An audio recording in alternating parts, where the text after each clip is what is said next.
ძვირფასო ამორჩევლებო.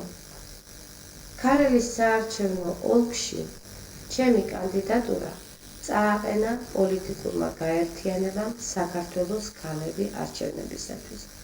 ჩემი საარჩევნო პროგრამა მთლიანად გამომდინარეობს და ეყრდნობა ჩვენი პოლიტიკური გაერთიანების საერთო მიზნებს, ამოცანებს, მის წესდებასა და პროგრამას. ამიტომ მე საჭიროდ ვთვლი, რომ რამოდენიმე სიტყვა თვით ამ გაერთიანებას დავუთმო, ხოლო შემდგომ ვილაპარაკო უშუალოდ ჩემ საარჩევნო პროგრამაზე.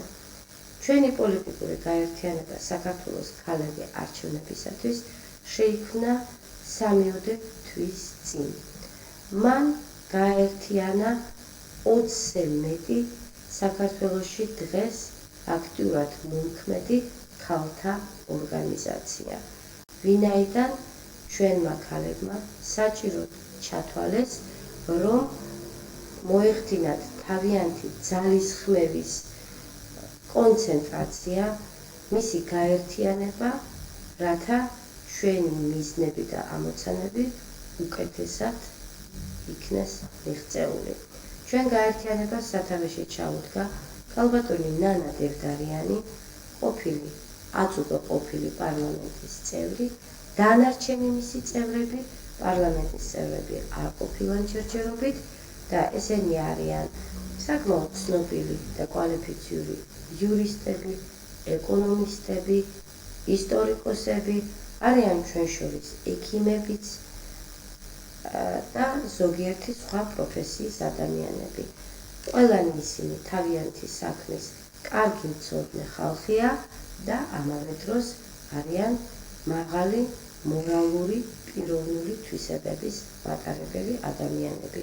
ჩვენთვის ეს ძალიან მნიშვნელოვანი იყო და ჩვენ შევეცადეთ, რომ ჩვენს რიგებში არ დაგვეშვა ისეთი ხალხი, რომელიც საეჭვო, რბილად რომ ვთქვათ, საეჭვო მორალური რეპუტაციით სარგებლობდნენ.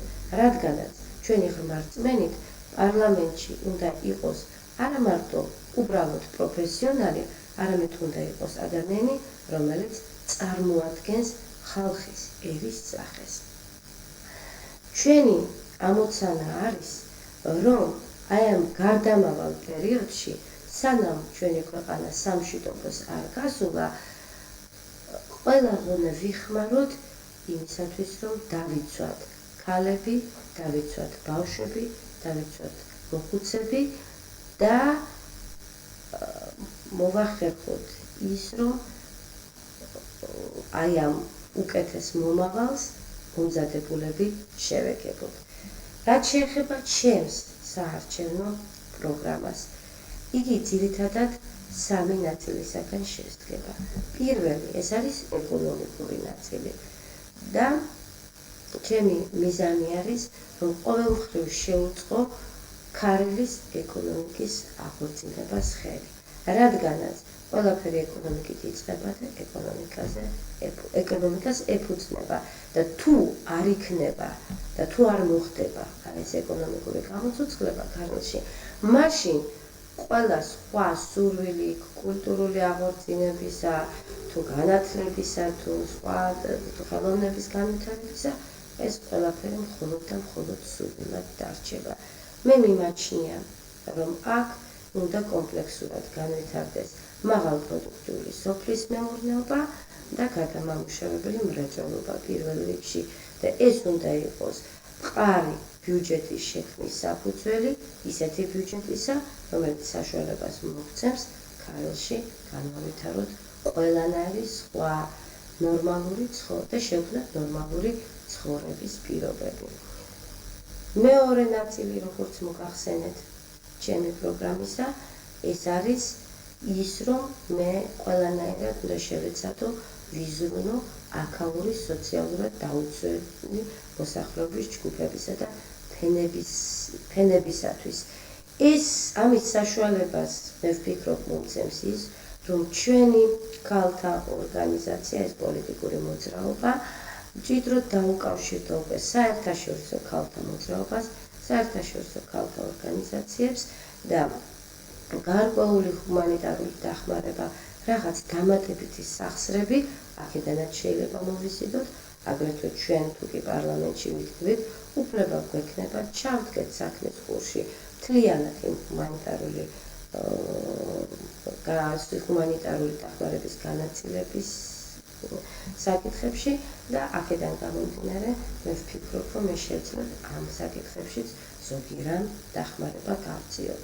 და მესამე ნაწილი ჩემი პროგრამისა ეს არის უშუალოდ ის ამოცანები, რომელსაც მავალებს მე ჩემი პოლიტიკური გაერთიანება. ის რომ, როდესაც მოხდება ადგილობრივი არჩევნები ქართლში, ამ დროისათვის ჩვენ საკმაოდ უნდა მოვემზადოთ და ჩვენ უნდა შევძლოთ, რომ რეკომენდაცია მივცეთ, ხელი შეუწყოთ აქაურ ღირსეულ მანდილოსნებს იმისათვის, რომ ისინი უფრო აქტიურად ჩაებდნენ ადგილობრივ საზოგადოებრივ ცხოვრებაში, რადგანაც მე ბევრი ვნახე აქ უკვე ასეთი ღირსეული ადამიანი, ღირსეული ქალი, რომელსაც გულის შესტკივა საკუთარი სამშობლოს, საკუთარი ხალხის კეთილდღეობაზე და მათ მართლაც შეუძლიათ ძალიან გადამწყვეტი სიტყვა თქვა თავიანთი მშობლიური მხარის აყვავების საქმეში. აი ეს იყო ძირითადი რისი თქმაც მე თქვენთვის მინდოდა, თუ თქვენ გადაწყვეტთ, რომ მხარი დამიჭიროთ მე პიროვნულად, მე უაღრესად მადლობელი დავრჩები თქვენი და ჩავთვლი, რომ ეს არის ჩემთვის ავანსი და დიდი სტიმული იმისათვის, რომ მე ქარელისათვის, ჩემი მშობლიური ქარელისათვის რაღაცა გავაკეთო და აგრეთვე მე მოგიწოდებდით, რომ ხმამისცეთ ჩვენს პოლიტიკურ გაერთიანებას საქართველოს ქალები არჩევნებისათვის, რომელიც პოლიტიკური გაერთიანებების ბიულეტენში 42 ნომრით არის წარმოდგენილი. გარწმუნებთ, რომ ამ შემთხვევაში თქვენ ცუდ არჩევანს არ გააკეთებთ და გზას გაუხსნით პარლამენტისაგან ნამდვილად ღირსეულ ადამიანებს. მადლობთ ყურადღებისათვის.